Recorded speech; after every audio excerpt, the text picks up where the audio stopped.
Well, hi everybody and welcome. That was a very quick hello and goodbye from Jen, who is the educational consultant on the Maryland DeafBlind Project, Connections Beyond Sight and Sound, who I'm sure you are all very familiar with. They do some killer work there in Maryland on behalf of kids who have both a hearing and a vision loss, the combination of both. We share the same interests and values and services for the kids. I am the director of the New York DeafBlind Project. There is one of these grants in every single state. And we are here to provide support to children between the ages of 0 and 21, again, who have both hearing and vision loss. So all throughout this time that we have been in our shelter and home, a lot of us have been trying our hardest to provide as much information to the field as we can, in particular to families who are really having a brand new experience.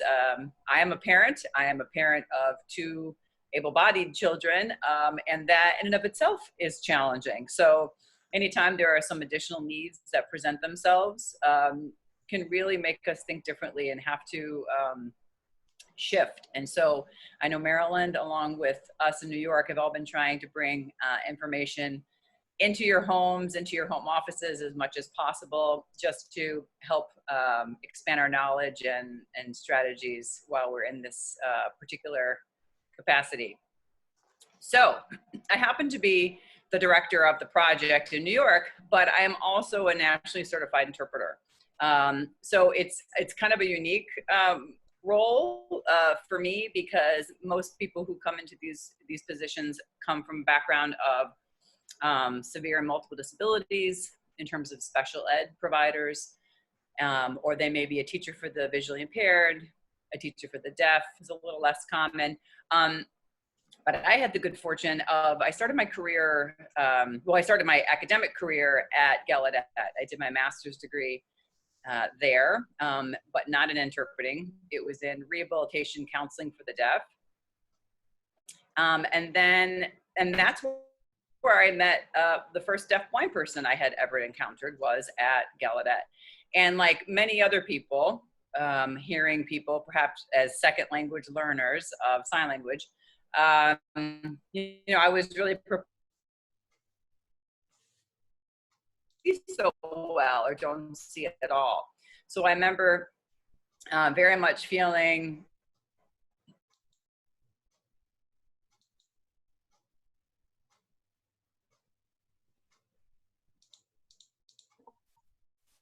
Susie, you froze there.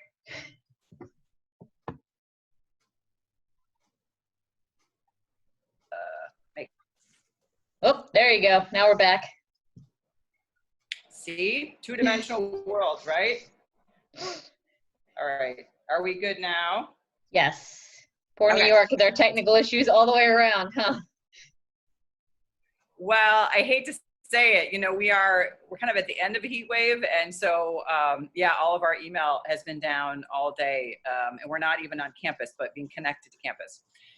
Anyway, all that to say, I think you missed it when I was saying that, you know, if you're a learner of sign language, which is a visual language that moves fast, the first time I met a deaf-blind person at Gallaudet, I was quite perplexed. It's like thinking the same thing that most people do. Well, how does that work? If someone can't see so well, or they can't see at all, how do they access sign language? So that was my first introduction.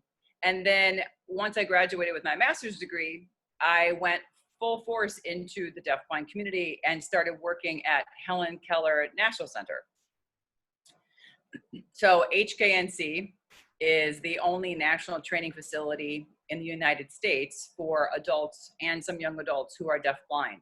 So you can imagine going from being around a lot of deaf people and having that great exposure to deaf culture and the deaf community, and then having the great benefit of working and socializing and communicating with a great variety of individuals who identify as deaf-blind every single day, obviously informs your perspective and really informs your practice. So from that is when I actually started doing some interpreting. I feel like I learned from the school of the deaf-blind community I did not go to an interpreter training program. I really learned from one deafblind person to another, and it was more about access. It's like, oh, you can't see what they're saying. Oh, they're saying this. And so a very sort of welcoming introduction into the idea of interpreting. And so then I went on from there and got my national certification, and then have spent the majority of my entire career on the interests of communication access, working a lot as an interpreter, as a support service provider, an SSP, acting as a guide, and then doing lots of other things. And so I just want to put that disclaimer out there that everything that I've shared, during the next hour, 2 hours, is really quite fortunate to be exposed and to learn from individuals themselves who are deafblind. Another disclaimer that if you want very specific training on very particular techniques and methods, one that we'll talk about or mention is protactile. Protactile is just signed PT, or haptics, which is signed haptics, or sometimes haptics here on the chest. I would very, very much encourage you to learn directly from deafblind leaders who are hosting those trainings. That really is the absolute best way to learn. But in this conversation this afternoon, obviously we can't talk about one thing without mentioning the other, and so they all kind of relate. All right, so that just sort of sets the stage.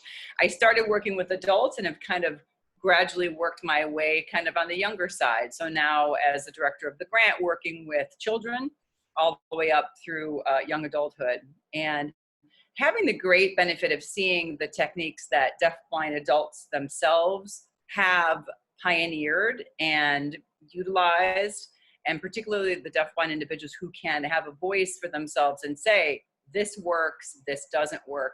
Taking those strategies and applying them to younger learners is really the push, is really the idea behind this conversation. And then to help inform all of your practice. So before we move ahead, I would just then ask what your role is, just so I can have an idea. If you can type in the chat box, if you are an interpreter, particularly an educational interpreter, community interpreter, and any other role you might have or you play on a daily basis, that would help me get an idea of who's in the room. I'm going to go ahead and open my chat box over here. Great, some messages are coming in. Educational interpreter, regional school principal, welcome. Great. SSP, community interpreter, interpreter educator, awesome. Great, a good mix. Past SSP, now community interpreter, educational, and also video relay, teacher for the deaf, great. Awesome, okay, that gives me an idea of where we are together. An interpreting student, yes, welcome, welcome.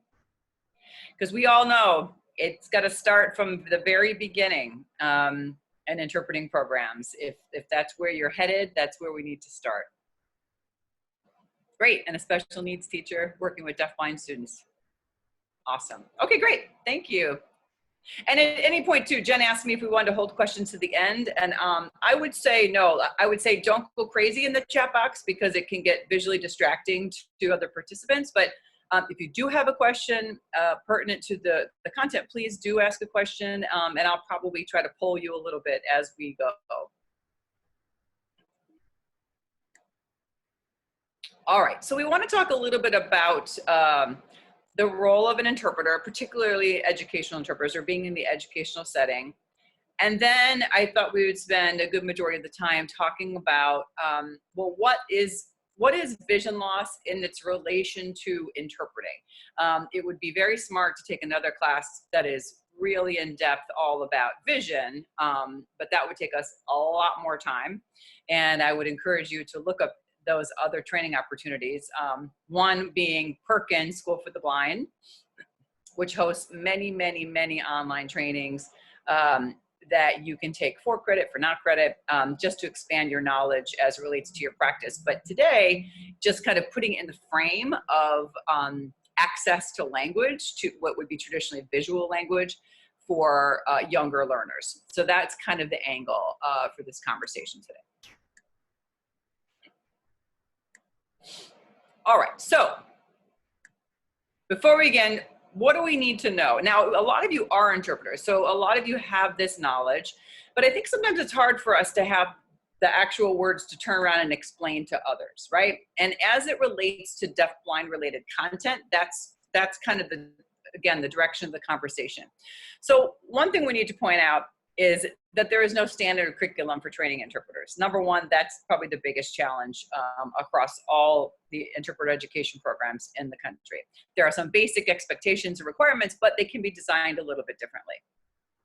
What's really important about that fact is that the content related to deaf-blind information is also extremely varied. It can be everything from completely absent to a full course on deaf-blind interpreting that's a semester long, and sort of everything in between. Many people exit an interpreting program and say, oh, we met one deaf-blind person one night over the course of 2 years. And it's like, well, obviously that gives you one experience, and that doesn't really inform your practice and an understanding of how you would then accommodate your service provision for a whole range of individuals. And so what we know best, though, is to be able to provide content and information just sprinkled throughout the entire program so that interpreters can leave a program with a very extensive range of knowledge and extensive exposure to the breadth of the community and what those needs may be. We also know that there are different entry requirements for interpreting programs, which can be tricky. Some you come in where you have no language requirements whatsoever, and you are learning sign language as you learn to interpret, and then others come in with a very higher level of skills before you can enter the program. So that also is a big range. One thing that's very important also is that we know that when interpreters leave a program, they're not necessarily prepared to work with sort of non-traditional deaf people, meaning individuals who maybe American Sign Language could be their third or fourth language. Perhaps these are individuals who have emigrated to the United States and their first language is Costa Rican Sign, but they also know written Spanish, and then they learn English, and so interpreters aren't necessarily prepared to modify their output for individuals with varying expressions of language. And that also applies very significantly for people who have what we would call sort of atypical vision. All right? But what is expected of an interpreter is the opposite, is that we are expected to accommodate the language needs of each individual. So if that's the end goal, we do really need to work backwards from that and be able to build all those foundational pieces so that we are empowered with the right knowledge, with the full breadth of the skill set that is needed to meet the needs of a very extreme range of individuals. In particular, for those of you who are educational interpreters, your experience will be different than those necessarily out in the community. If you're going out to doing community interpreting, most likely, not always, but most likely, you're going to be interpreting for individuals who have their own self-determined behaviors, who make independent choices, make independent decisions. You are there just to facilitate communication. However, if you're in the educational environment, that may be a very different experience. These may be younger learners who have emerging language skills, where you may be the actual language model that they're looking up to. That's a very different role than being out in the community. And then if you add a layer of atypical vision on top of that, additional factors that we have to consider.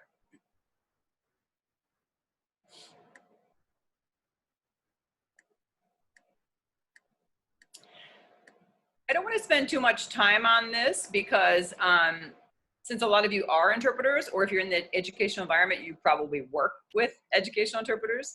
But we do want to point out that, you know, the role of an interpreter, a traditional role of an interpreter, is just to facilitate communication, right? From spoken language to a signed version of the language, whether it's into another language, American Sign Language, or within the spectrum of English.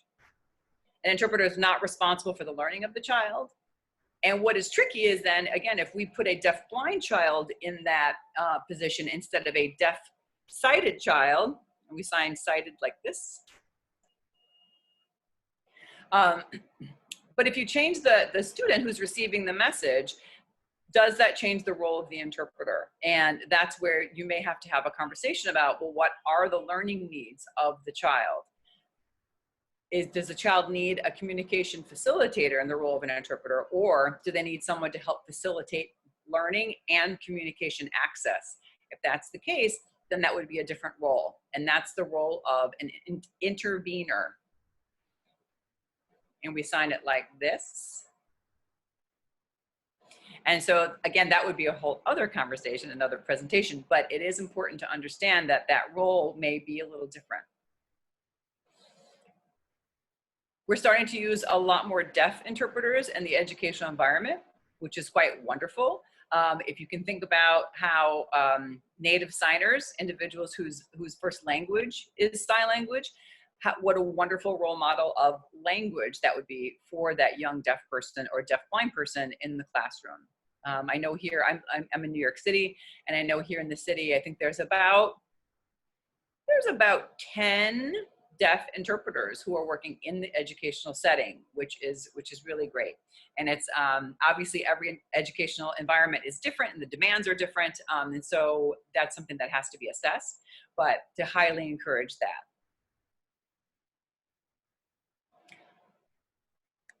I just want to make sure I'm not overlooking.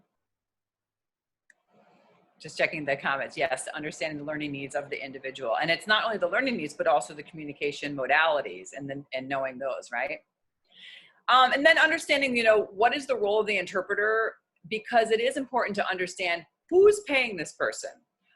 Depending on where you're from, and it may even be different in Maryland across the state. Maybe it's different district by district. I know here in New York, it's extremely varied depending on your location. I live here in Manhattan. I'm in New York City. And so obviously the 5 boroughs of New York it's one, imagine this, New York City that has 1 million kids in school is one school district. You take that out of all the other 750 school districts that we have in New York State. So then you can imagine that the processes in which people are hired and paid can look very different. And so it is important to understand how that interpreter came to be, because it will impact their role in the classroom, if they're a staff person or if they are just hired from outside.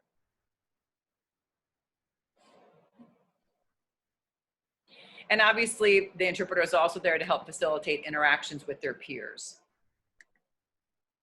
What I think is very important to understand also, particularly if you are I see there's a principal in our session. If you are the hiring person, you're the teacher in the classroom, I think it's important to understand what the local licensure or certification requirements are. So you would know best about what that is for your state.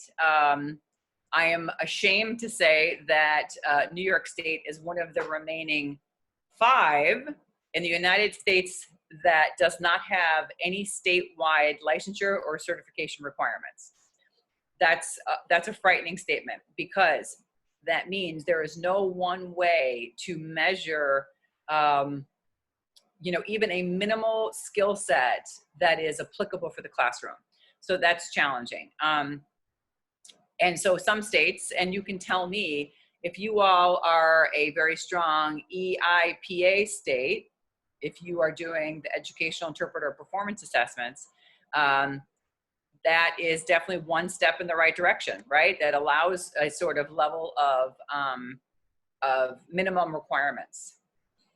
So, I think we're in the same boat then. So maybe it's New York, Maryland, and DC, and 2 more. So if that's the case, we are all in the same boat, and that's quite concerning, because how then can we assume that there is a baseline of knowledge, a baseline of skills, a baseline of professionalism and understanding your role? So that's challenging. And so what I would encourage you, if you are the interpreter, to ask questions, if you are the administrator, to ask even more. All right, so what we know is that we provide services. An interpreter provides services across a very broad spectrum, right? So it's not just about language as a spectrum, it's also about different entry points or points of access to language for individuals. So it's almost as if we have, you know, two layers of across a spectrum. So one way we can look about it is here, right? We have a whole range of language options. Make sure the chat box. Okay. And so we very often say, oh, I need to hire an ASL interpreter. I need an American Sign Language interpreter. And then you say, oh, I can do that. I can do that job. I have those skills. I show up on the job and the person in front of me does not sign what would be traditionally called American Sign Language. They more are an English-like signer. You know, many signers who say I use ASL actually are themselves kind of along a range. And is that important? Well, it depends on where you are and how and what level of skill set you bring to the table to that job, right? But then if you bring it to the educational environment, even more so, what is the language philosophy of the school? What's the language philosophy of the classroom? Are you interpreting in a classroom that has one or two deaf students within a hearing classroom? So are you there to provide sign language support, but it's more of an oral program? Or are you providing full language interpretation? So lots of variations along a theme that need to be clarified. And what we know about kids is that they really truly are multimodal learners, right? So even deaf kids who have no vision issues, if they are in a mainstream environment, they are exposed to a lot of language in a variety of ways. They're around hearing people. They're around auditory information. They most likely are wearing hearing aids or cochlear implants and getting auditory information, and also probably receiving services from a teacher for the deaf, an itinerant who comes in to make sure that their equipment's working and that they have access. And so that student, while they may still be listening, they may still be getting auditory information, it may not allow them access to language. And so that's where you may come into play. So very often, as an interpreter, you may be the language access, even though the student is hearing fairly well, right? So we have to just think about kids are along a very broad continuum of language and language access points. I also just want to point out that we're not having other cameras on. So if other people are joining in, we're not having the other cameras on just to lessen the visual distraction, and because the session is being recorded for other people or for later.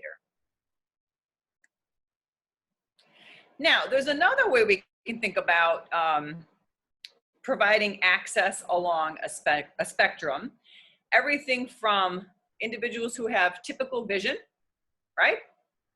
And I like to say typical as opposed to normal vision, because even within kind of like a normal range, we can have a little variation in our vision and we would still be considered sighted people. Like I consider I'm a sighted person, although just recently I've discovered I need a little more access, right?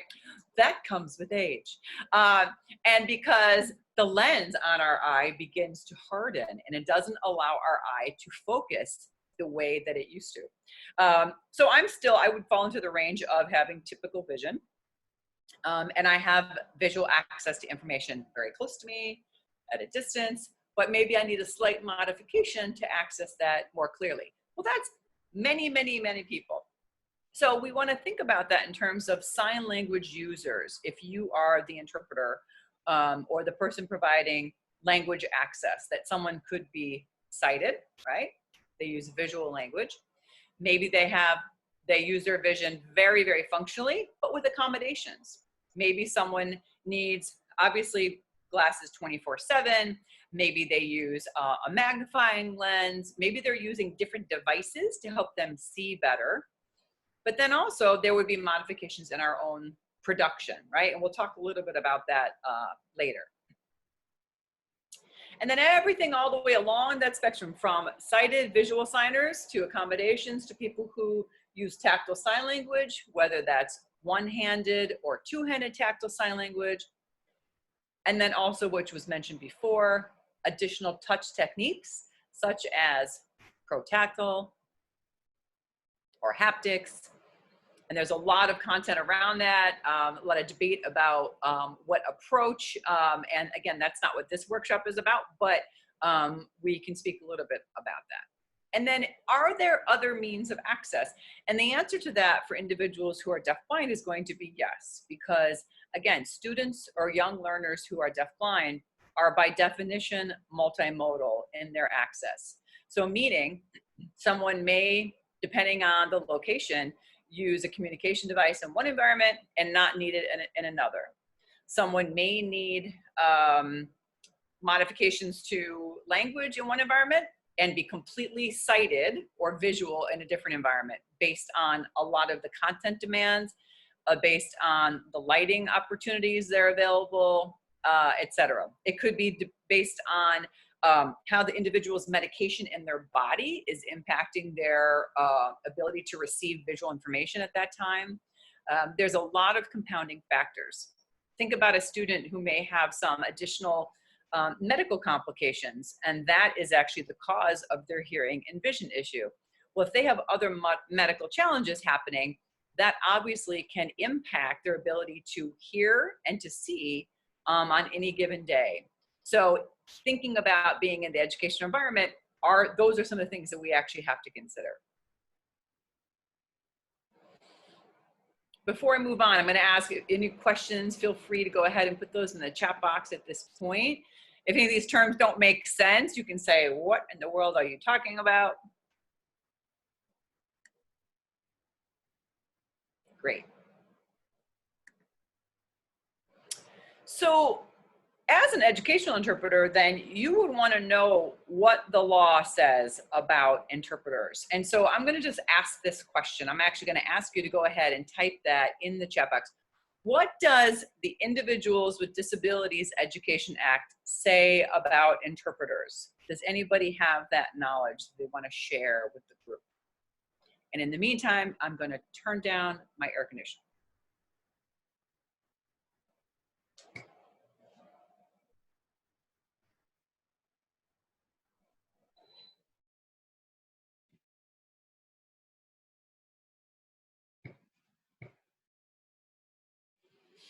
Maybe it's a trick question and no one's ready.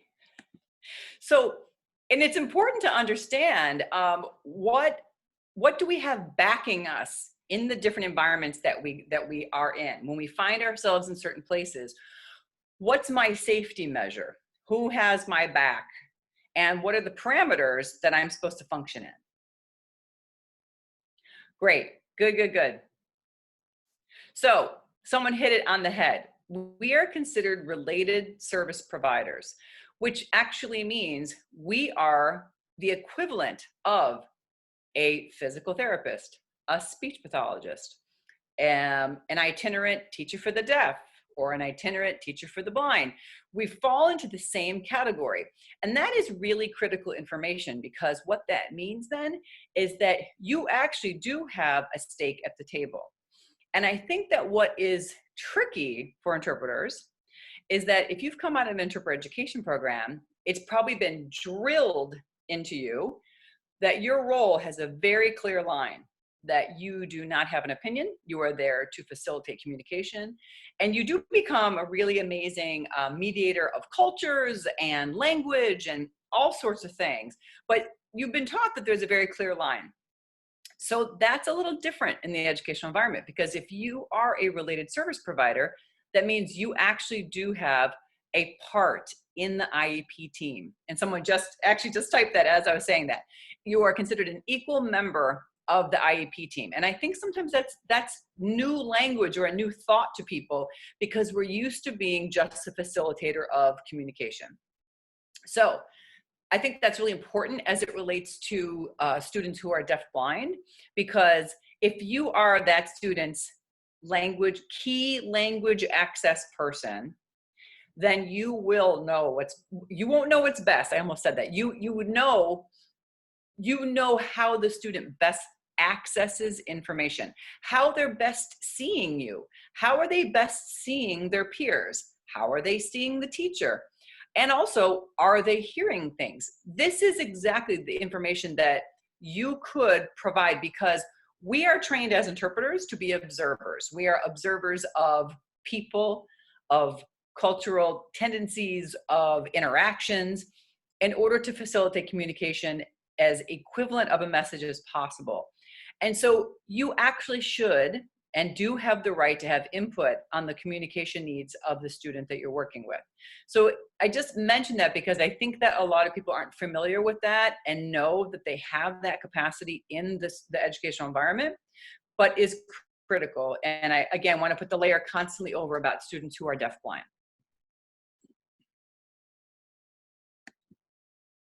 So before we dive into the next session, I just want to say that and emphasize again your role, because particularly around working with students who are deafblind, is that it truly is the idea that the village raises the child. Because if you look at how many individuals, providers, related providers, may be part of that IEP team, it could be many, and it could be as many as 10 or 12 providers sitting around a table, all to support the needs of the student who is deafblind. And you would have just as equal and as critical a role as the other players at the table. And I would even venture to say even more weighted than some of the others, because you are the language key. So just to kind of throw that out there. All right, so before we move into the real sort of meaty vision part of the time together today, I want to see if there are any particular questions. I would ask you if you've heard of the role of an intervener before, if you have worked with an intervener.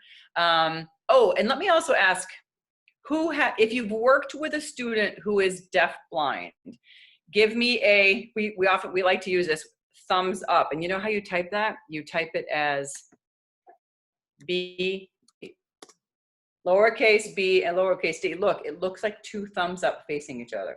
This is what we learned by living in the Zoom rooms for months on end. So if you have worked with a student before who is deafblind, I want you to type a small b, small d. That means, yes, I have, thumbs up. Ooh, I have a couple yeses. This is exciting. Okay, so for those of you who have, why don't we share with everyone, did you know the student's etiology, the cause of their combined hearing and vision loss?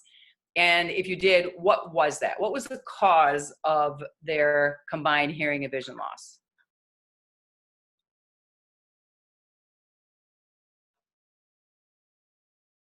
Because those may be some of the terms we end up talking about coming up next. And the thing about, too, being in the role of an interpreter in the school environment is oftentimes people aren't quite clear about your role. And so you may not have been provided access to the IEP even. You may not have had access to the student's records. And so you may not actually know what the etiology is. And sometimes there is just sort of an unknown, and that's a true thing. But then there are others that are very clear. Right, agreed. So a couple people said charge syndrome, right? So if you're in the educational environment, that could be a very strong possibility, working with a student with charge. And that in and of itself is also its own workshop. But charge, the letters in charge each stand for particular components that make up the whole of the individual. It is a genetic condition that can have a lot of medical complications, but can have individuals and do impact individuals across a very broad spectrum of experiences. Usher syndrome, of course. And trisomy 13. Definitely, there are many, many, many potential etiologies that could actually lead to, the combination of hearing and vision loss that we can discuss at length at another time. But there are some common ones that we can anticipate that very well could be in the classroom, that you would then be there as the interpreter. So it is helpful to become familiar with some of these terms, and in particular, some of the syndromes. If you have not been exposed and already you're saying, I don't know what in the world RP is or charge or these other things, I would very much encourage you to get in touch with Jen and Donna at the DeafBlind Project for some of those quick resources that could truly just inform your practice in a way that at least you don't need to be an expert in all of these things, but I think just to have the language at the ready, because when you go to interpret something and then someone says something that you're not familiar with can be very challenging in sharing a clear message. And so the more knowledge we have, the more we fill up those files that are back here, right, and the recesses of our brain to rely on, will be very helpful for all the parties involved. Okay, great. All right, so why don't we move then into talking more about some of the vision pieces and how that can impact our production and some of those access points that we talked about. So before we move ahead, we're going to take a 1 minute, 2 minute stretch break, and I'm going to ask you to get, I presume most of you are at home. Maybe it's a broad assumption, but I think most of us are still having access to our houses. I'm going to ask you to get two supplies. I want you to get a piece of paper. I imagine that would be pretty easy, right? Somewhere in your environment. And also, if you're at home, I would like you to go into your kitchen or your cabinet and pull out a sandwich bag or some sort of plastic wrap. All right. So I'm going to give you, we're going to start back here literally in 2 minutes. I'm going to allow you to take that stretch break and get those supplies, and we're going to start again. I'll see you right back here.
All right, are we ready?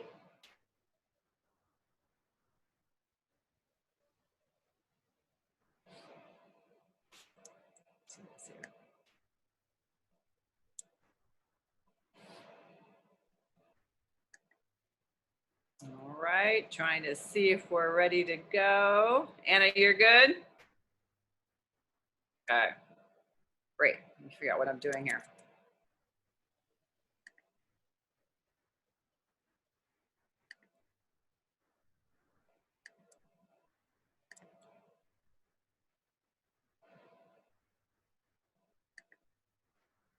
Okay, great. All right, if we're ready, then you give me the thumbs up in the chat box. Tell me you're back. All right, good. And we have our supplies, right? All right. All right, cool, cool.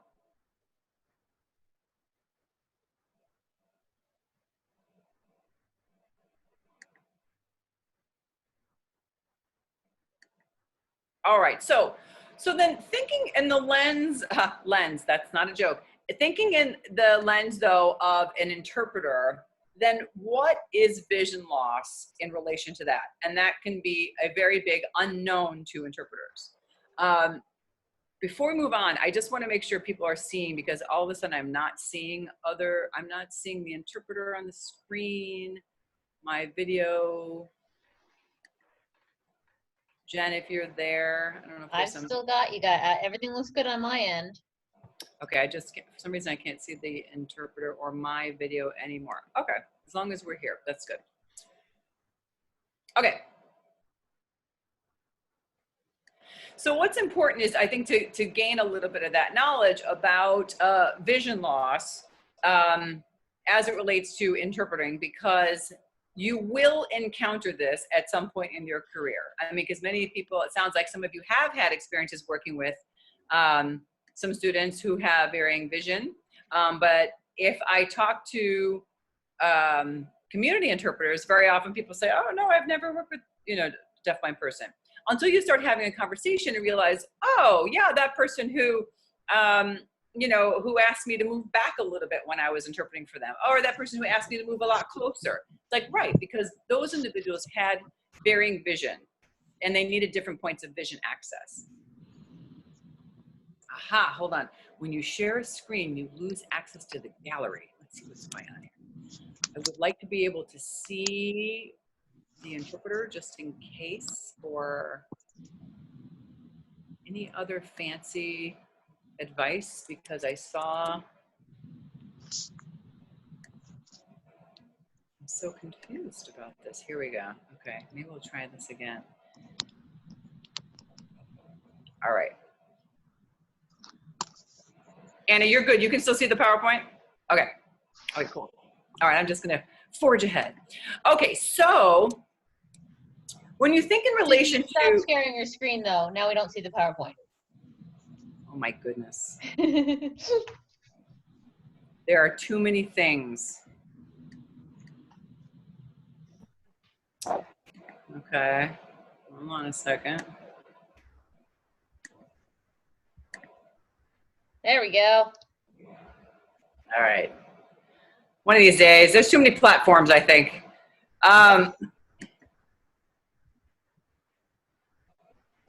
So in relation to vision, so here's the tricky part. There are a lot of different terminology that is used when describing vision loss, and that can relate to a lot of confusion, particularly to the interpreter.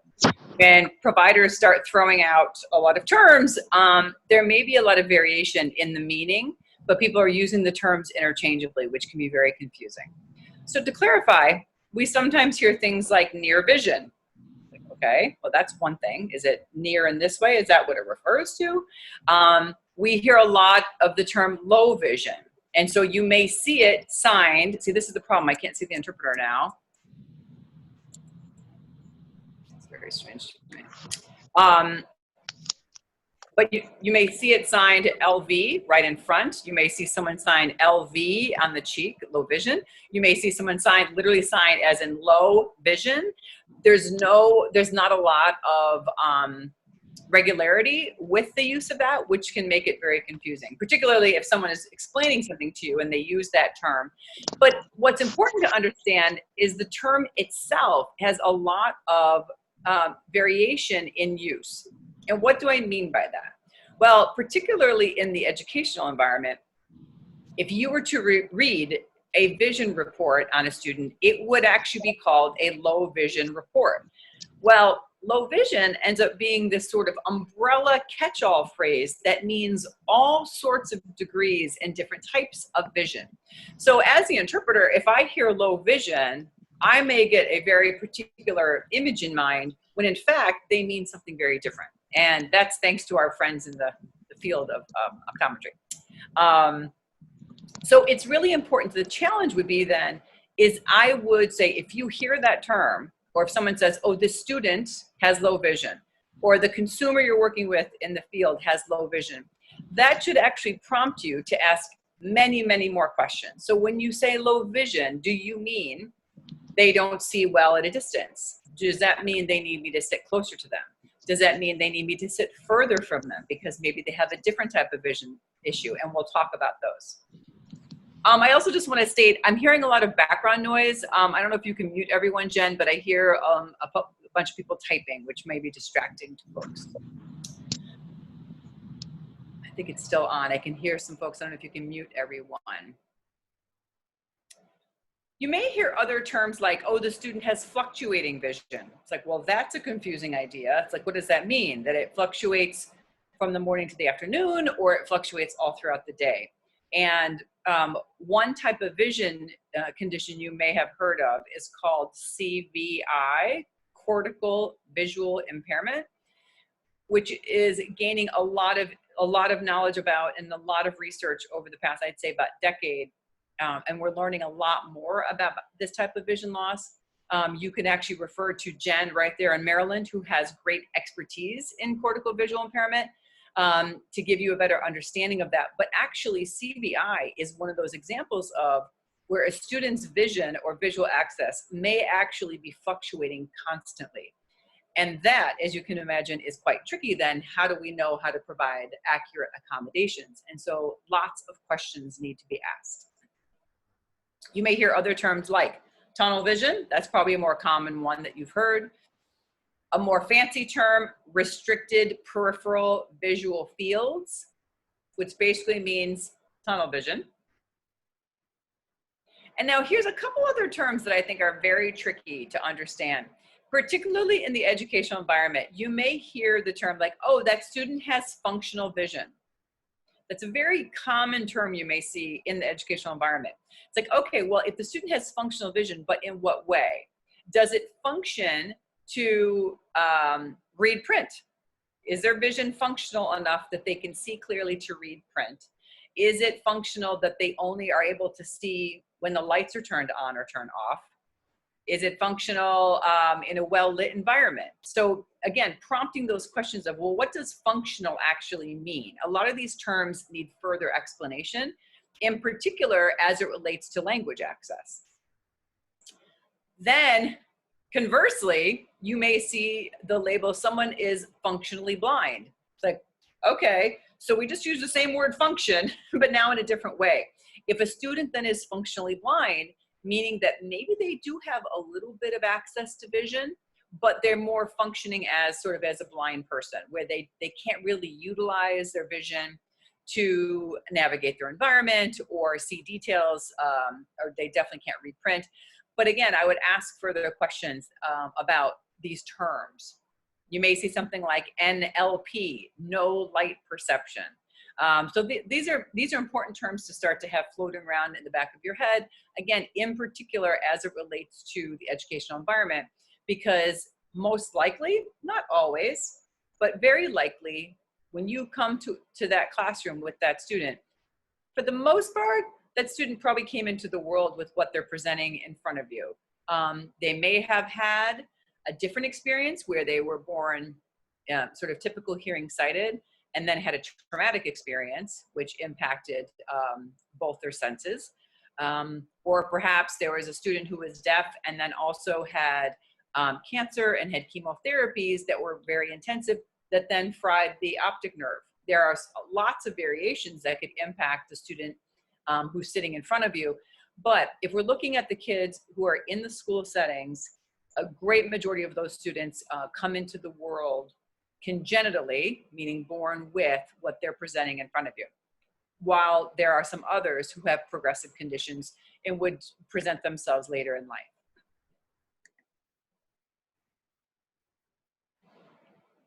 All right, any questions about those particular terms? I imagine you've seen many of these over the course of your time, and again, in particular when you have when you're in the educational environment. So let's get into some of the meaty terms then. So if you're talking about different types of vision, there are different ways that we measure vision, right? So in the one vision, meaning acuity loss, and we would sign it this way, right? Acuity loss, that's your acuities. We can talk about field losses, but if you didn't see both of these terms here now, I imagine you would jump to think, oh, it's these fields, but we also have central fields. So again, being very particular about the meaning in which we're using. And I already mentioned cortical visual impairment, CVI. So let's kind of dive into each of these. It's going to be really important to understand if you hear that a student or an individual you're working with is legally blind, because legal blindness can be very confusing, right? We do have particular numbers that vision can be measured against, whereas hearing cannot. We do not have a legal hearing definition, as you all know probably, but there are ways in which to measure what's considered legal blindness. And there are two ways to do that. You see them listed here. One is through the central visual acuities, and then the other one is through the peripheral fields. And let's talk about a little bit about what that is. Ooh, before I go ahead, maybe we'll do a little test here. So what do we know? Does anybody know what is the legal blindness definition? Knowing that there are these two ways to measure it, what do you know about those measurements? And it's just fine and dandy if you don't know, because it most likely has not been your experience.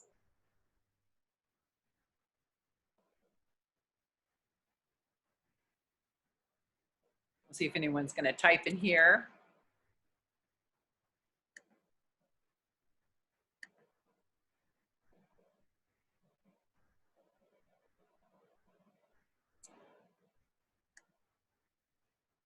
Oh, see, we definitely have some educational folks in this room, right?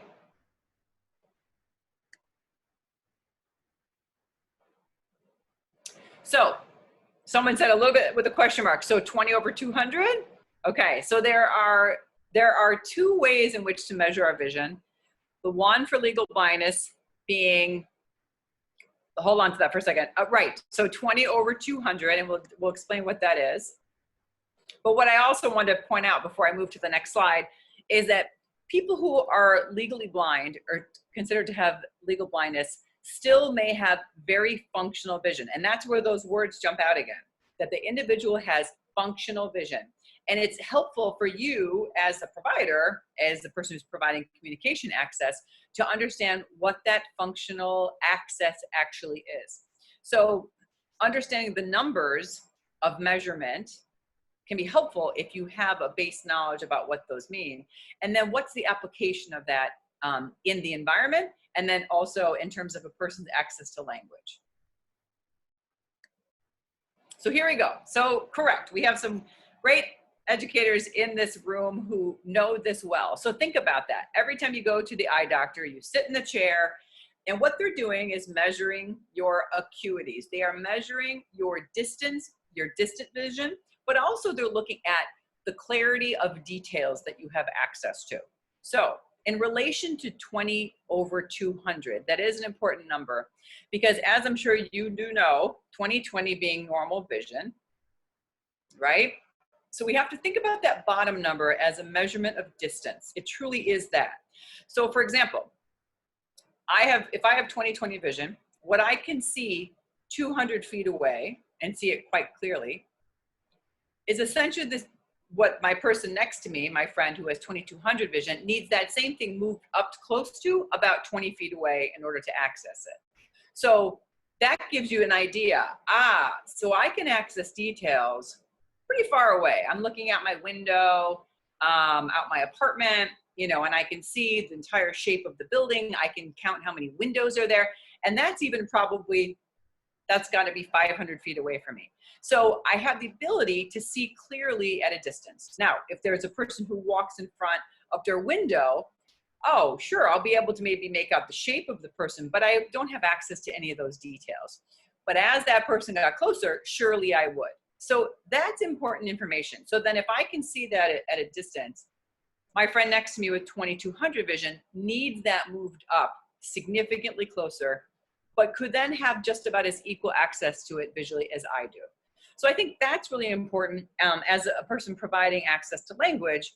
to know in terms of seating and distance and other things we'll talk about for modifications, right?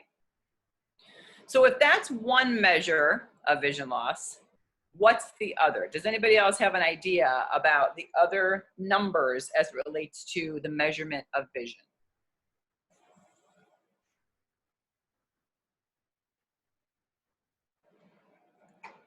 Give folks a second to type.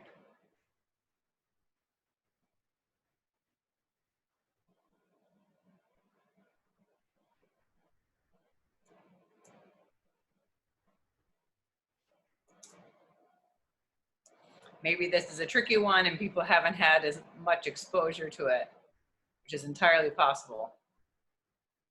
All right, we'll hold off on that. We'll get to that one in a second. So if we stay within the idea of acuities, then we're looking at, as the bottom number increases, obviously the more significant the vision loss is. But someone who has 20 over 200 vision actually has very functional vision. They just need things moved up closer, probably needs the font larger, perhaps increasing the contrast and color on dark font, on light paper, things like that. All right. So here's a kind of a good example. If you take a look at this picture, right? When you first look at it, what did you want to do? I automatically want to kind of squint a little bit and see if I can make things out a little bit better, right? So you start to kind of want to accommodate. And once you relax into that, you start to see, oh yeah, right? You can see the shape of something and kind of make those details out. So this would be a person who has, again, here's this term, low vision, where their acuities have been impacted. But now look at that. Look at the difference in the clarity. Let's go back again, right? Things are a little blurred. It might take you a second or two to kind of work out those details. Maybe you've missed some of the particulars about that, but you still have very good, quote, functional vision. But as we release that layer, now you start to see the difference between the clarity and details. And that's what's important to understand about access to language production, a visual language that moves very fast with finger spelling that can fly by, often, most times out here in midair without a backdrop, no contrast. And so think about what are those details that could be lost for someone who has that sort of vision, right? So you see the difference. And at first, maybe you couldn't quite make it out that, oh, it's a pink bunny and that was the ear sticking out and there's a pacifier and the little hands are right here, right? All right. Now it's time for an activity. So I'm gonna ask you to go ahead and do you have your plastic bag with you? Give me your thumbs up in the chat box if you're ready with your items.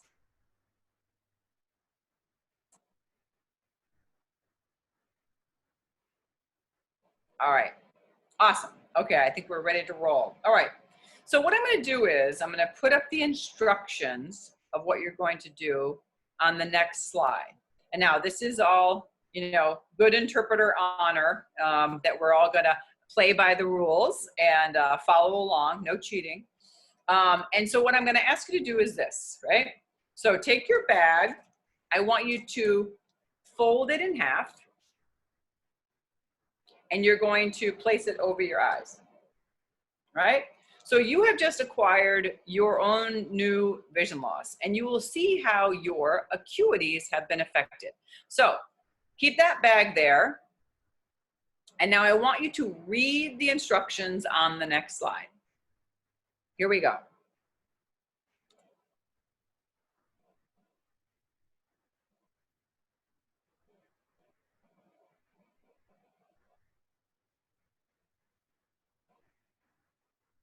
Just keep reading.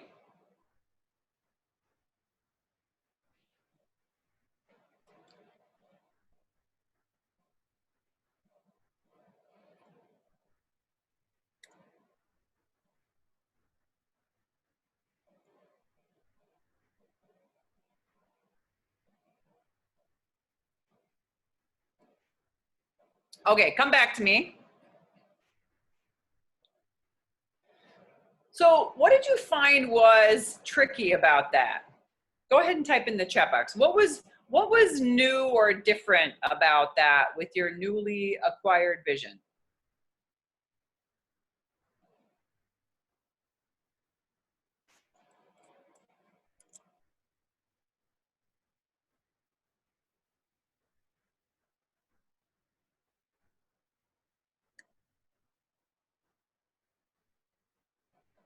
Couldn't see the text. That's an easy one, right? Couldn't make anything out at all. Size was a factor. So think about simple modifications to the environment, right? That in the beginning, probably with the first font, easy as pie, very easy to read. It wasn't very challenging. But as the font changed, and then it changed direction or location on the page, became tricky, right? So I found myself squinting, right?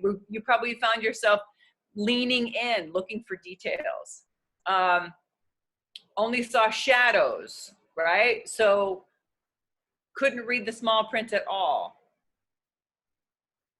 Harder to focus, right? So these are all things that if, in fact, a student could share with us, is probably what they would be saying. And so this is why it's also very critical as the interpreter, if I'm working with a student who has different degrees of vision loss, that I have conversations with the TVI, so the teacher for the visually impaired, who comes in, presumably if they have a vision issue, then they're receiving vision services. Very critical for me to have that conversation with the provider to get those particular pieces of information, because then I want to know, if the student is not seeing a certain size font, then that means they're going to have difficulty understanding production, finger spelling production. They're probably going to be missing facial expression. Very critical pieces that provide full access to language. And so that then in turn can help us consider how we then modify our language and modify our access. All right.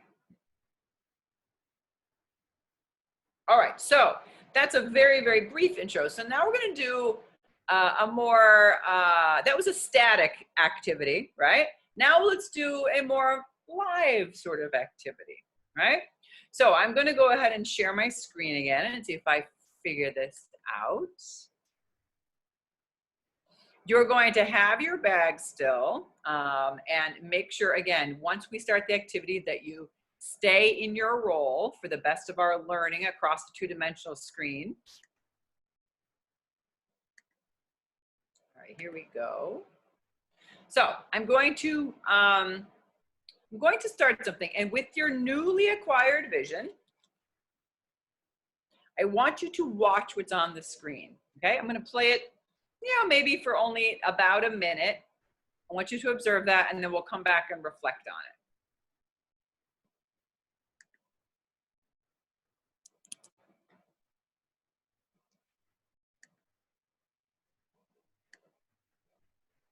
Okay, here we go. Get your new eyes on.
All right, now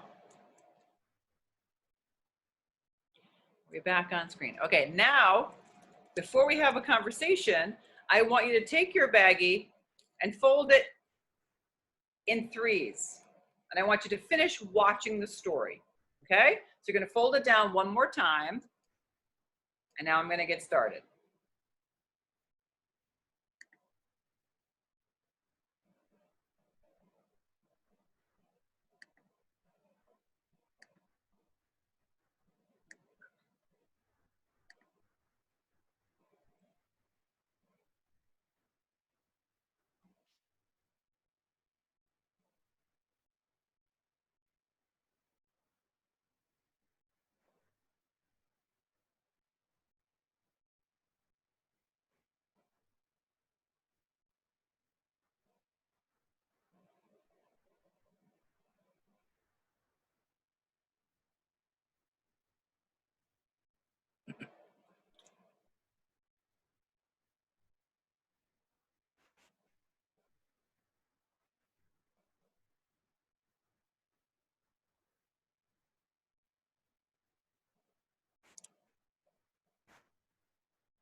Okay, so now let's come back together.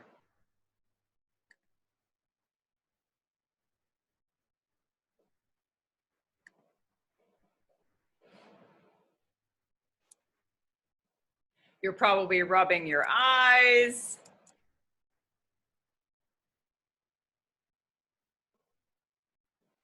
So let me ask you a few questions. So what happened and what was challenging? What did you notice? What did you notice initially? First, tell me about the story. What was happening there?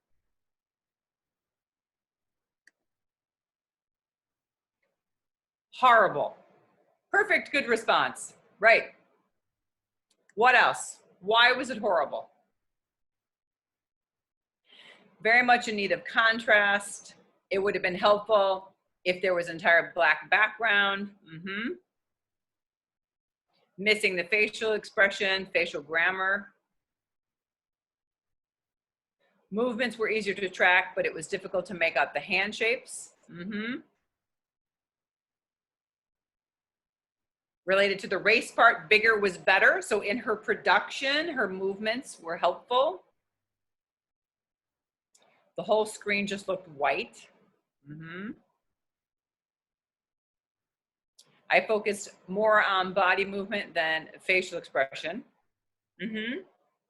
So let's think about this in the context of being in the classroom and you are interpreting the story, right? So the hearing teacher is reading the story, and what was the story? Surely we could probably recognize the story because we've had both visual exposure to this story before. If you're hearing, you've heard the story before, right? And that's that background information that allows you to rely on to help express your interpretation more clearly. So number one, that's important for what you bring to the table. But so let's say this is the first telling of this story to the student that you're interpreting for. So you may have to do a lot of setup work, right? Because there are some main characters in this story, right? It's the story of the tortoise and the hare. And so not only is it a story about two animals, that's nice, but there's a meaning behind it, right? And there's character, and there's motivation, and there's all these pieces of the story that can seem short and sweet, but in the end, we are hoping that the student can surmise, this meaning behind that. So with this new vision, right? Particularly, so the first time in half probably posed enough challenges, right? You start to lose clarity. You start to lose access to very important facial expression. She did great when we were saying like body movement, so her role shifting was pretty clear. But let's say the student missed that very important first piece of who was who, right? If the student missed, did you clearly set up, oh, this is the tortoise, right? He's going to be over here, and this is the hare. He's over here. Are you using clear enough indicators that would allow the student to follow the story? So if you were a person, right, with this sort of vision, you can start to imagine how those additional components or sort of strategies utilized by the interpreter, such as a pointing technique, making sure to reflect on the sign name again of the character, even if the story doesn't say it, right? So I think we're trained pretty well to do some of those things, but what we're also trained to do is simple shifts in role shifting to indicate this person versus that person. And those slight little movements, those changes can be absolutely lost on someone with atypical vision. I recently had the great fortune to interpret of course it was in Zoom, a meeting that had a variety of individuals who were accessing this meeting. There were hearing sighted people. There were blind hearing people. There were sighted deaf people. And then there were deafblind people with varying degrees of vision. So you're literally talking about providing access to almost, not the entire extreme range, but a very, very broad range of individuals. And so this, as you can imagine, was a meeting that required a good amount of prep to not only prep with the interpreters in advance, but also to communicate clearly with the facilitator of the event, because if they are following hearing culture, most likely they're going to be leaving many, many people behind, right? So you have to communicate with the host, and then very critically, and which is first and foremost, to be able to communicate with the deaf people and the deafblind people. Deaf people, they're used to accommodating for themselves. If visual language is available and or captioning, then that individual most likely has access.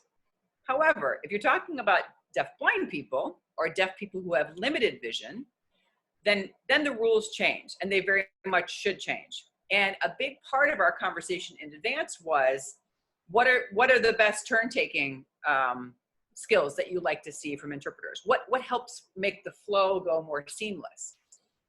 When people talk over each other, which hearing people do all the time, how do we facilitate it? How do we manage those dynamics when there are multiple means of communication happening at the same time? And a big part of that was about, just now, the example of the tortoise and the hare. Who is talking? This general indicator no longer works for someone who has limited vision. The individuals wanted to know this, let's say this is Sally, and we've already set that up that this is Sally and Leslie, to use those very clear indicators. And so those are some strategies that you can absolutely employ in your interpreting work. And this is not rocket science. This is not exactly, well, you may be interpreting a rocket science class, and that's a whole different story. Because, you know, deafblind people do take physics, and deafblind people do become engineers. And those are the ones who we want to challenge us and challenge our work. So now we're not even talking about visual or tactile access. It's like, what in the world does the interpreter know about calculus, right? And so for those of you who are in the educational environment, we got to be prepared on a whole variety of levels. So what else can you say about that experience? What comes to mind then, thinking about how you provide services? Like, what would have made your life easier during that? We talked about contrast, right? We talked about movements, clear movements of the body. Some particular strategies, right? Using pointing is good, but making very, very sure that we're clear on who is set up in the environment and where they are. Using sign names repeatedly, probably much more than you would in your general sort of sighted interpreting work, right? So those are some pretty clear things. To add a layer of protactile on top of that, or touch techniques, is thinking ways in which we can help bring in and use the sense of touch to help supplement someone who is still using their vision. So one thing I want to emphasize is that when you think about tactile and you think about sometimes protactile, you think it is truly only for those folks who don't have access to vision, when in fact that's not the case. Going back to constantly remembering that deafblind individuals are extreme multimodal communicators. And so even though they may really be using their vision, if in fact that's limited in some way, we'll can greatly benefit from additional touch techniques. And so I would challenge you to think about what are ways in which that story could be embellished to help create a better image about what the story is. And for those of you who are in the educational environment, if you're a teacher in particular, I have a feeling maybe you would think like, oh, well, maybe I can actually have the objects there, right? Maybe I can, for my story, if I'm doing good storytelling, I have a stuffed animal turtle and I have a stuffed animal hare, and I'm going to be saying, there it is, right? Particularly for younger learners. And how can we have access to tangibles that can help emphasize that story? Great. So a good example, someone just said a bumpy ball versus a small ball. One could be the turtle and one could be the hare, right? So if you're in the educational environment, use those tangibles as much as you can. And right, and an actual object doesn't have to be the object. It could be something that represents an item. So yeah, thank you for saying that. That's great. All right, so we need to start thinking about those sort of things, because it really does make a big difference in terms of ability to receive an incoming message. And so someone said here, now I didn't ask you so much about the emotional aspect, but what were you feeling during that process? So it's one thing to think about the, cognitive part and the academic part, but what were you feeling as the student in that experience watching that story? Frustration, fatigue, and didn't want to watch. What else?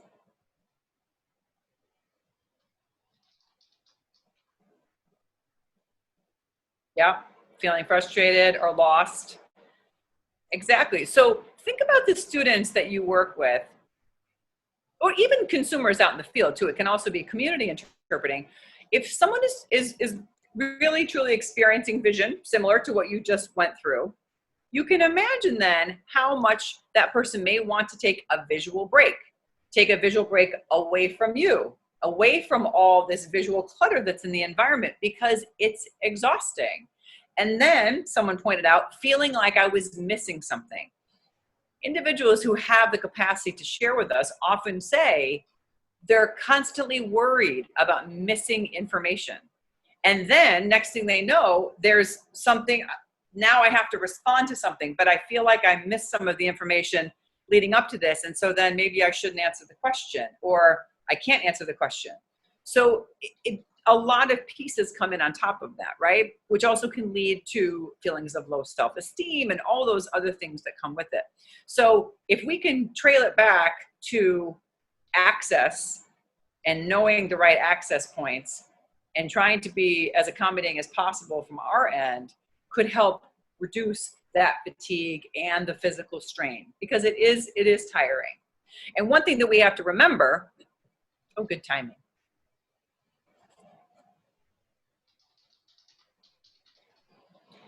And one thing we have to remember is that the eye, where it's different than the ear, the eye itself is a muscle. So the eye itself does work. It has to work differently. And so the eye itself can be fatigued in a way that it doesn't take a lot of physical energy for me to listen, right? So I'm sure we're all experiencing this now, because we are living and breathing in a two-dimensional world right now. We're constantly in Zoom and all these different online platforms, working from home, that, halfway through the day, it's like, oh my goodness, you just want to take your eyes out, wash them out, put them back in, because it's a lot of strain. So if you think about adding a vision issue on top of that, obviously is challenging, right?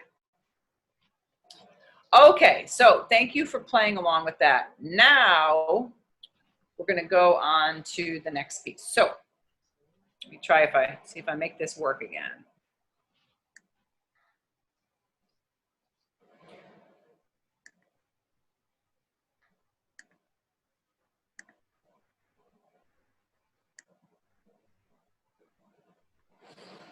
All right, so we answered a bunch of those questions. Great. So now thinking about the different type of vision that we can measure. Oh, shoot, I put the numbers up too quickly to be able to elicit that from you guys. So think about all this vision that we have out here. So now we're talking about the opposite area of measurement, right? Before we were talking about our central vision and our acuities. Now we're talking about the vision that's above our head, below us, and to the sides. So those are our peripheral fields of vision. So we have approximately 180 degrees, we sign at 180 degrees of vision, right? And that means it's all of this that we're using. I've said before, accidentally, we have 360 degrees of vision, which is not true because we're not owls. We can't look behind our heads. But without even thinking about it, if you have typical vision, you should be able to look straight ahead and notice what's in your periphery, right? I can sit here, and if I stare directly into the camera on the computer, I can see ahead of me that there's my dining table, there's a lamp on top of it with a curved, what's it called? Shade, lampshade. I can kind of see the makeout of the plant that's on the table, and I can definitely see the big windows out there and the broad shape of the building across the way, right? So you can do that. But now what also is important to remember about that is that I also have visual memory. My brain is able to fill in those pieces because I know what my environment looks like, right? It's very different than going into a brand new space that you've never been to before, that if you only had a quick sweep of the room, if you closed your eyes, you might be able to pick out certain things and remember them, but because you don't have a lot of exposure, you wouldn't be able to provide the information in detail. So the reason that it's important to talk about is because visual memory is critical. So if you've had exposure to vision before, that's helpful in terms of color and all these other sort of things. But then also, as it relates to fields of vision, that while I look straight ahead and I might be able to make out these shapes of things, I don't necessarily have details about them. Our peripheral fields are not designed to give us details. That's our central vision. So, but what's important about that is the second I turn my head a little bit, now I see more things over here in my periphery that I didn't notice before, and I can turn back. And all that information is important to me because subconsciously it's being filled in to create the bigger picture of what I'm seeing for vision. So why is that important? So that peripheral fields of information is really it's my warning system in many ways. It's my information system about what's around me. If my vision is typical, I should be able just to walk around or walk in my environment without having to look down to see where my feet are going or to look down to see what's in front of me. Except when something is different. If something is different about your body, if something has changed about your body. Back at the winter break in February, I had a ski accident and I tore my ACL. I'm sure there are many of you out there who've had that experience. So the ligament in the knee went, right? And next thing you know, now that I have an injury, I had to use and move my body in a different way. And you wouldn't think that your leg relates to your vision, but when there's a sort of disconnect and you have to move differently, you actually find yourself accommodating in different ways, not only walking differently, but literally thinking about where your feet are in place. That same sort of concept can be applied to then if someone experiences some sort of change in their vision. And so we think about individuals, a couple people said they've worked with people with Usher syndrome. So Usher syndrome would be the example, one of the best examples for this type of vision loss, where the peripheral fields of vision are impacted, right? And we very often, see, this is tricky for me because, again, I cannot see the interpreter. I come back for just a second. We very often sign, people with Usher, their vision goes like this, right? It's a kind of common way for people to sign that. And we do have to be mindful of that because if you're saying, especially, let's say you're interpreting a medical exam, right? And the eye doctor says, your vision, you're going to lose your vision. Now, and so that was a choice, right? So you say, you're going to lose. So this was a sign, right? That's it. So that's a sign that's used very often. That doesn't, and this is nothing with our interpreter, but if in that environment, that does not provide information to the individual. Now, another person may say, oh, your vision.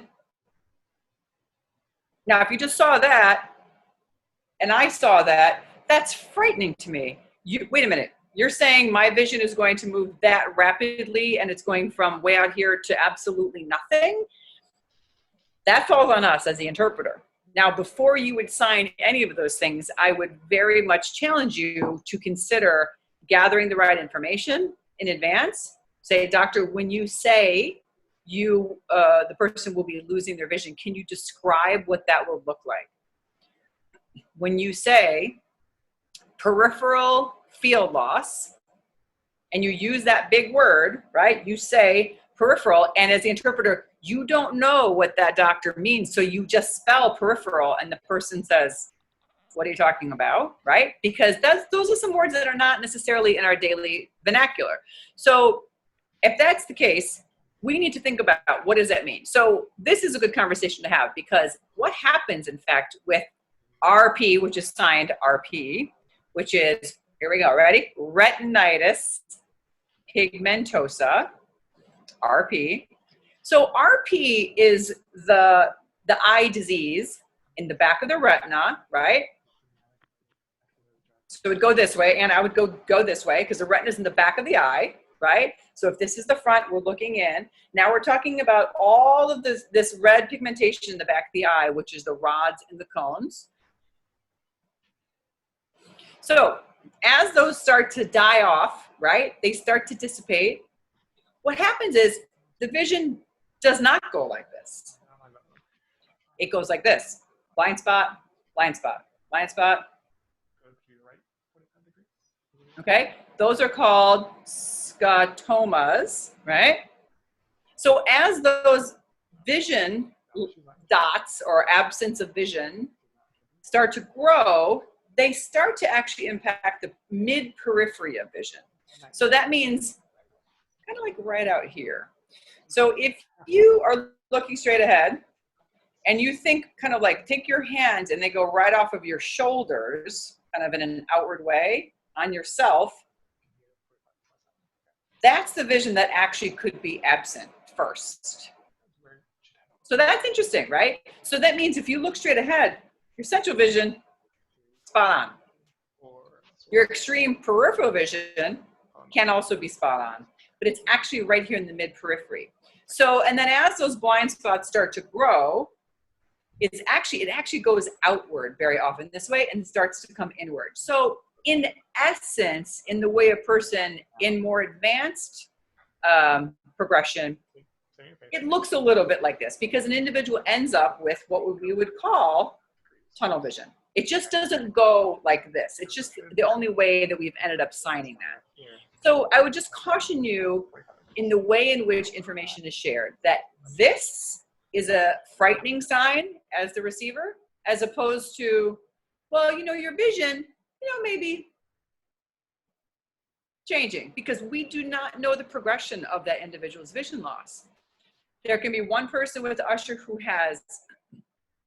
hangs on to their peripheral fields for many, many, many years, and then to their 50s, and then they're starting to see an experience, all the way to individuals who experience dramatic changes in their 20s. So we're talking about a very broad range of experience.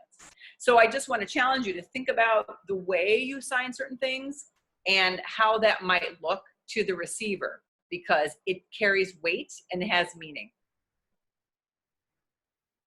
All right, so let's move on to our next activity as it relates to this conversation. So now you need this, right?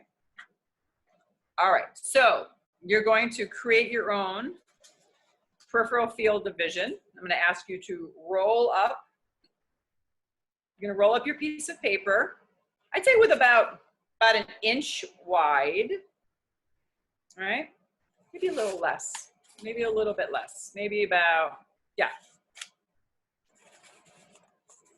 All right? Now, if we're ready, I'm going to ask you to give me your thumbs up in the chat box.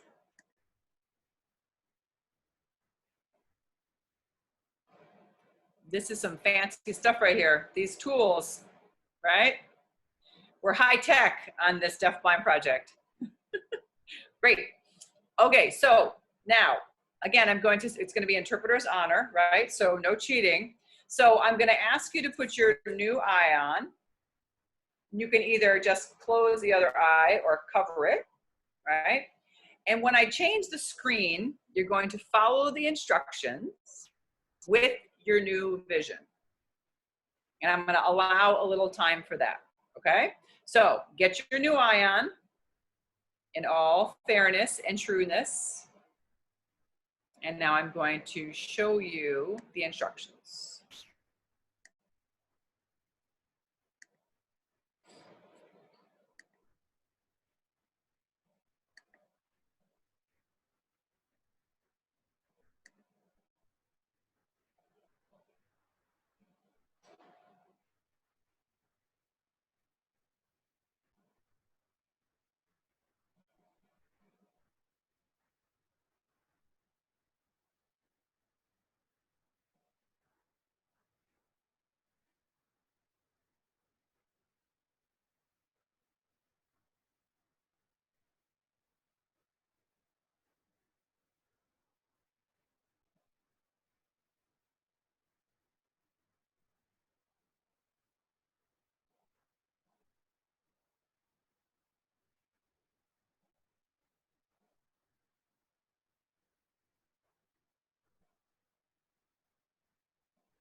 All right, let's just give it a minute. People coming back.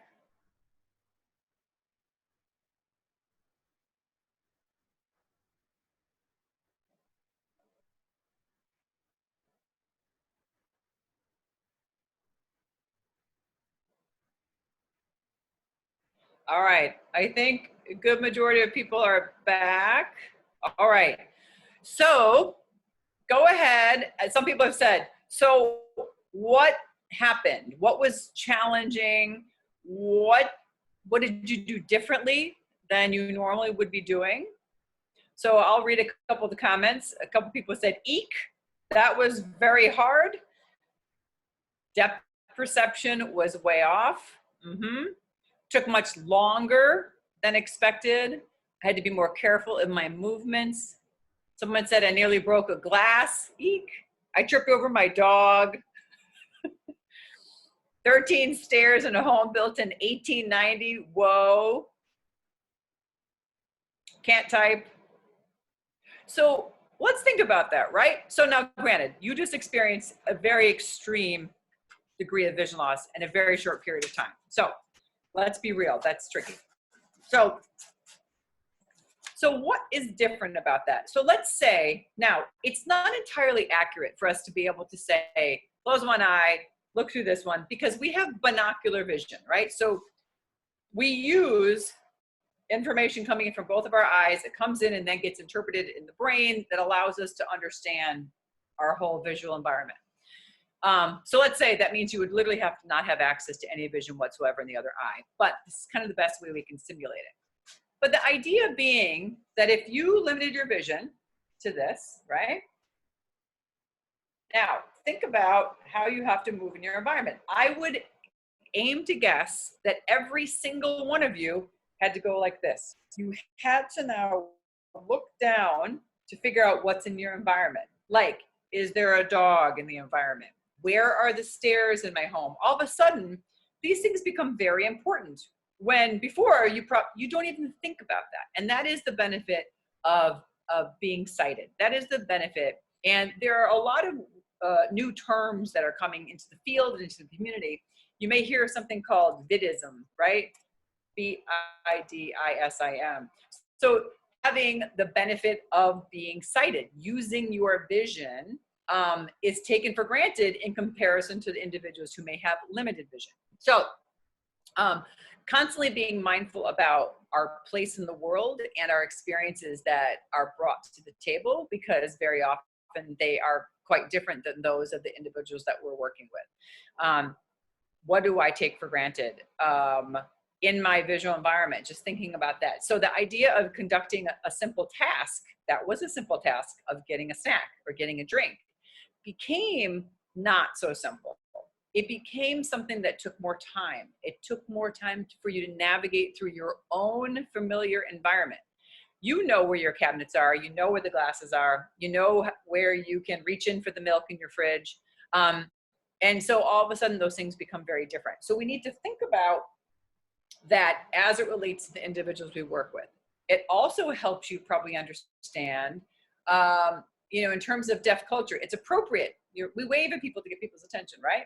Totally appropriate. That's part of the culture.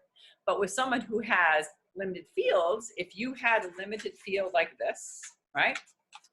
And you're very much concentrating on the thing you're looking at, and someone, put your vision back on for this particular example. So if you roll up your paper again, think about this.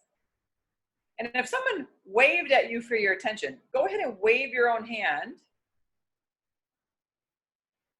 When that comes right in front of you, it's very distracting, because now there is some sort of visual obstruction that now has to be investigated, but now it's gone. So with very limited fields of vision, that can be very disruptive and doesn't allow an individual to feel their own sense of empowerment in their environment. So that's why even individuals who are still very visual, even with this limited field of vision, I am still a sighted person because I can still see the interpreter. I can read all the comments. I just may have to accommodate myself in a little bit of a different way, but I still have access. It's until things move in my environment is when you start to see that things can be more challenging, right? So even though I'm still a visual person, you might imagine then how some sort of touch technique would be not just easier, but more comforting, more respectful, less distracting, and just easier for us to make a connection with each other, right? So those are some of those little tidbits that, again, until you have these experiences yourself, or until you're around a lot of deaf-blind people and observe their interactions and what works and doesn't work in their own interactions, is when you can start to incorporate those into your work. So if you can keep some of these little tidbits, I think that you could consider that. All right, I'm taking a look at our time. I think we're doing quite well. Excellent. Okay, so I'm gonna challenge us to one other little activity. You need your eye again. This time you're gonna make it smaller. I'm not gonna make you move around, so don't worry. You're not gonna trip over the dog this time. So I want you to have a more significantly reduced field. So you should have maybe only about, I don't know, is that a half an inch maybe, right? Okay, so put your eye on, and I'm going to show you a little clip. And so I want you to take a look, and then we're gonna reflect on it, all right?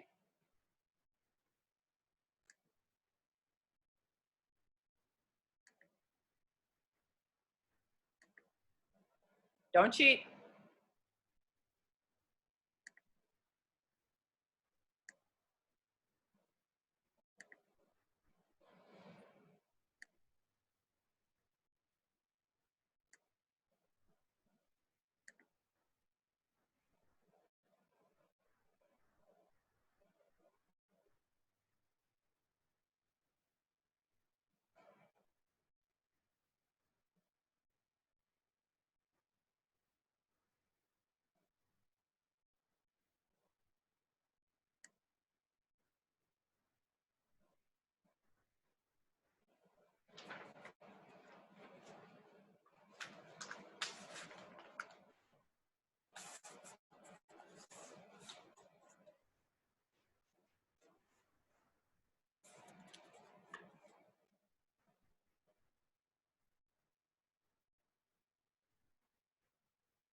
All right, let's come back.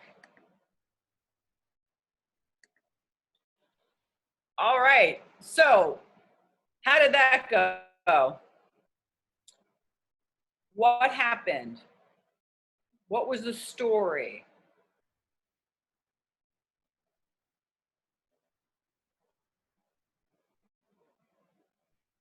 And of all things, who the heck was Dave? Right? So someone said, I didn't even know there was an interpreter or a deaf person tell the story until it was almost finished.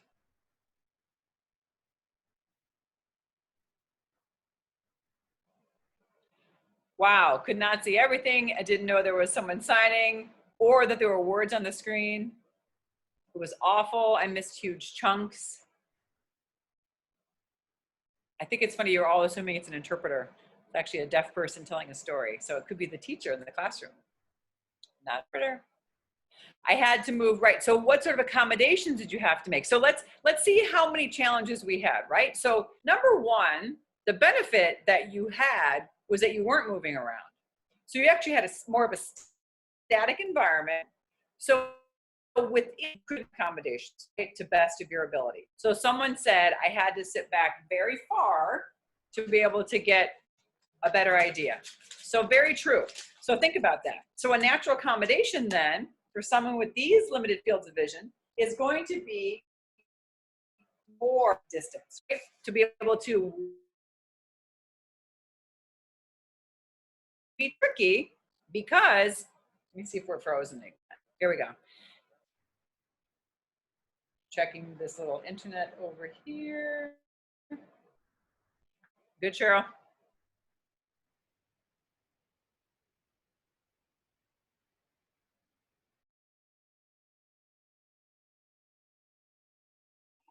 We were great until you asked that.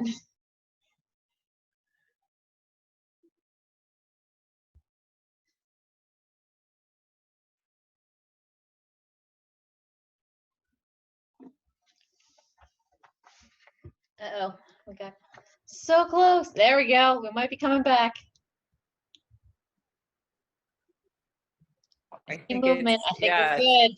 Yay. all right. It's like we're getting to the end and even the internet connection is tired.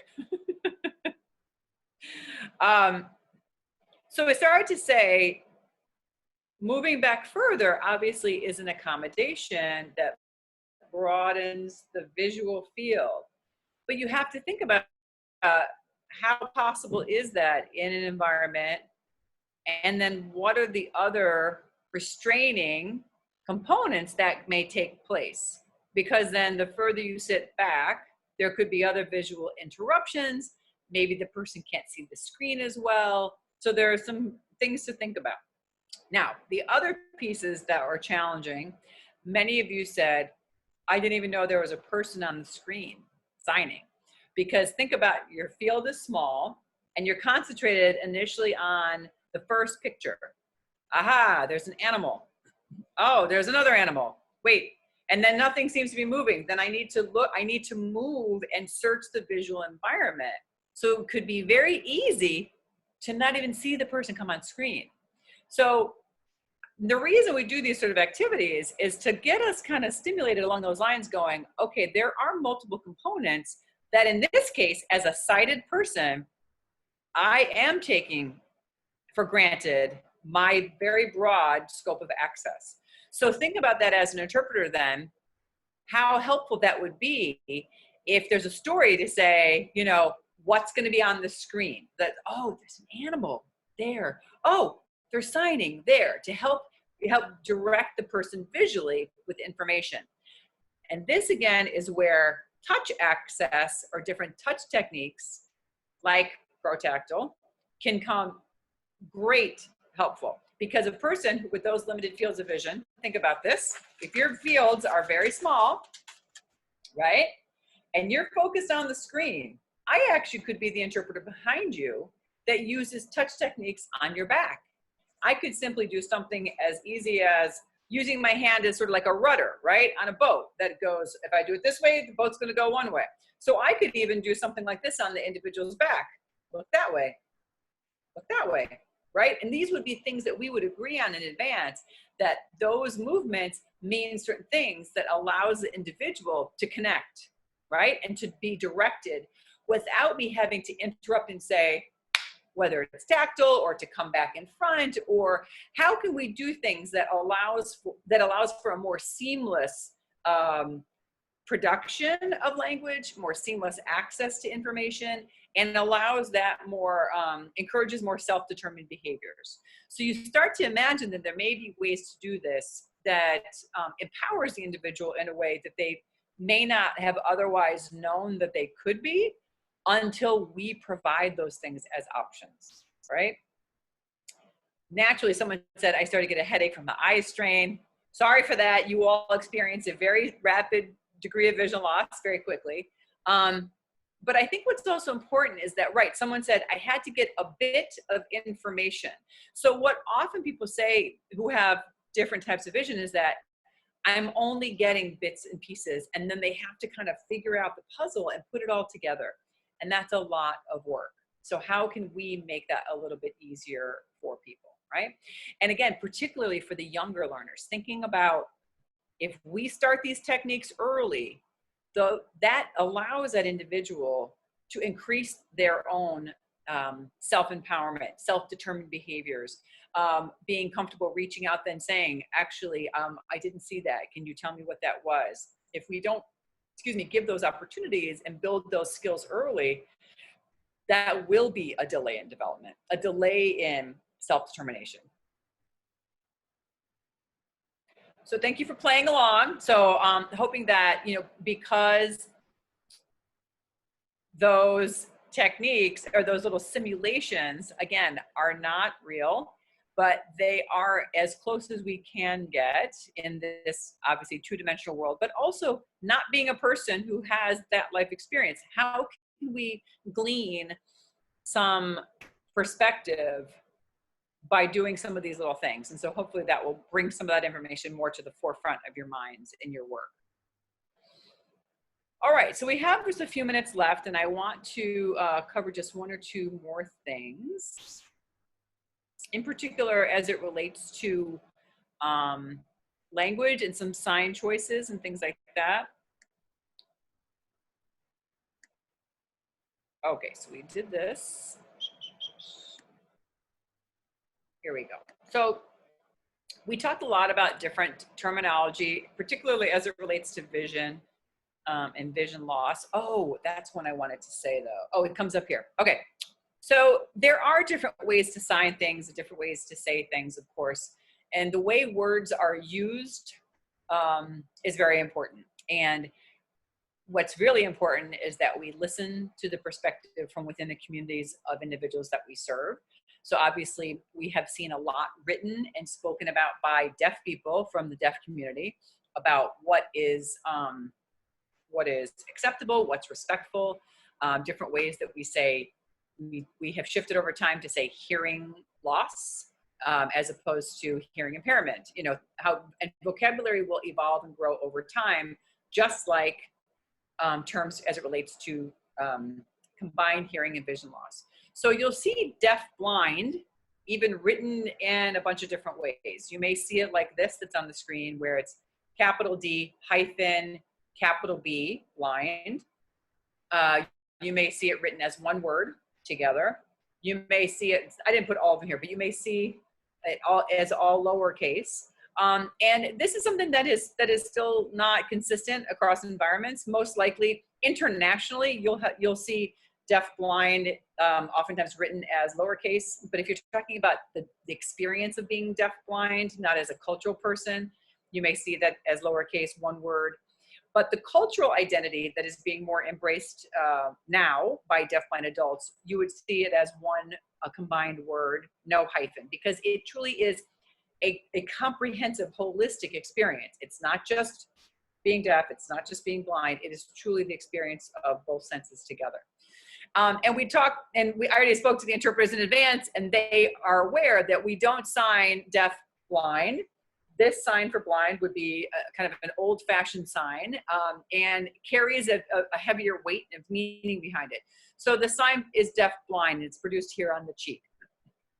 And then in your production as it goes, it almost has kind of evolved into its own sign. It's a little bit of a swoop movement, DeafBlind, and that is appropriate. So I would caution you in the use of kind of more of an old-fashioned sign.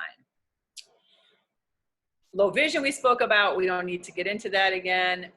Here are two of my big ones, and I'll set it up before I say the terms, because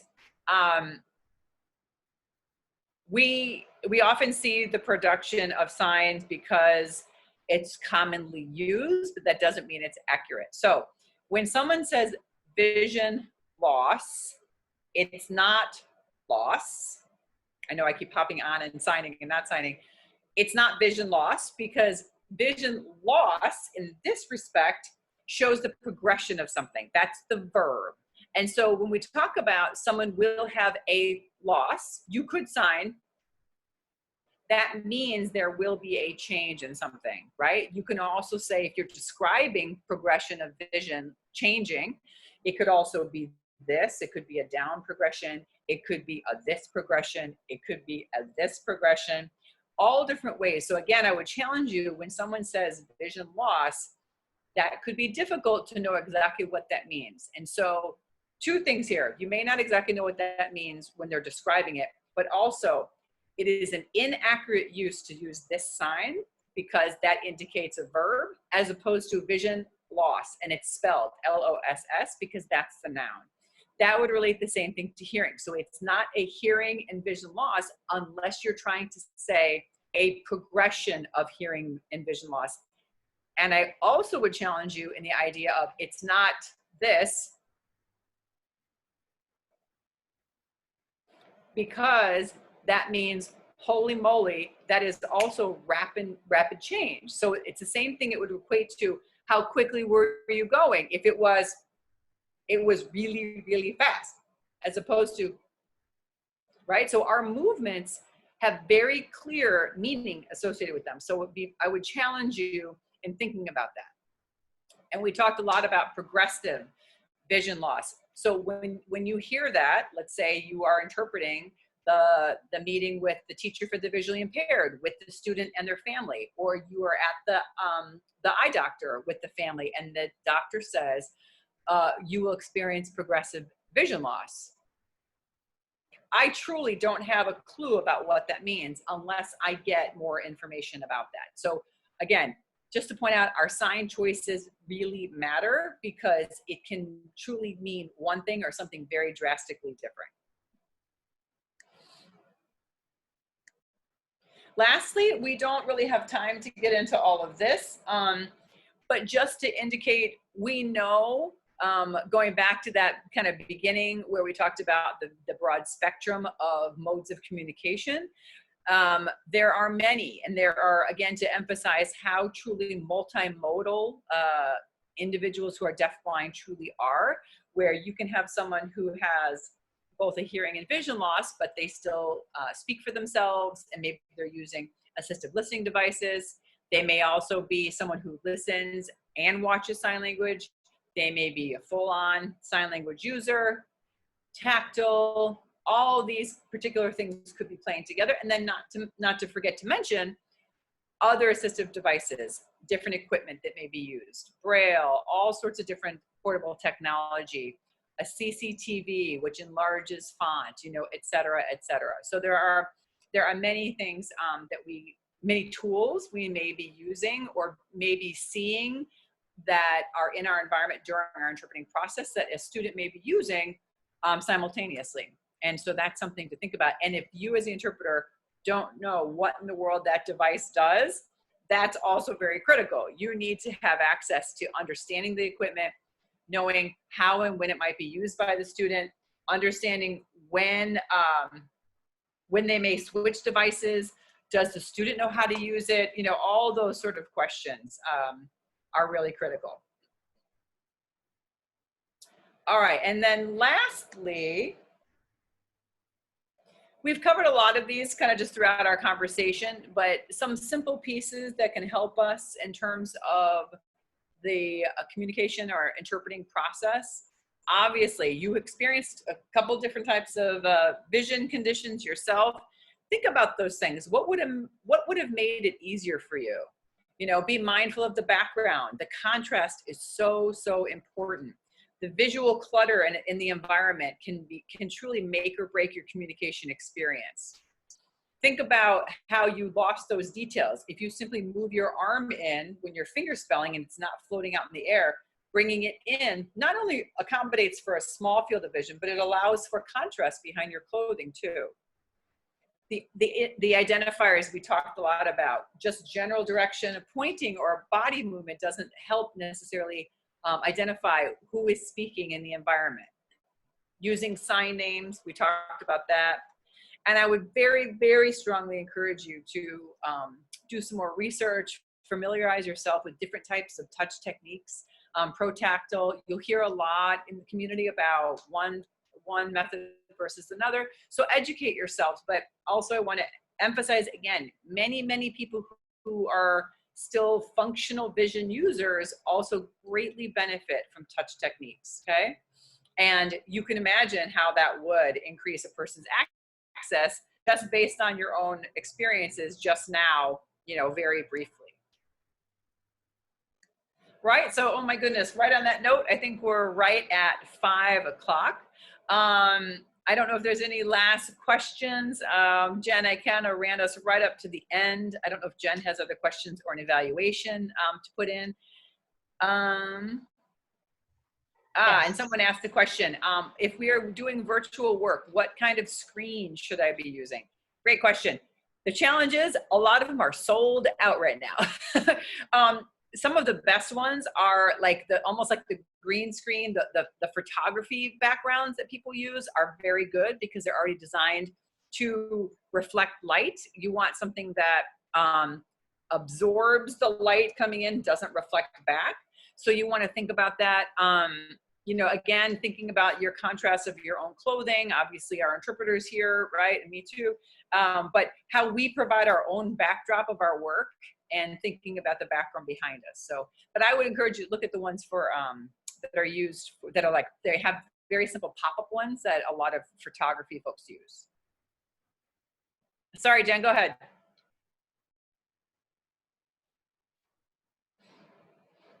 Now I can't unmute myself. Okay, I think we can stop recording.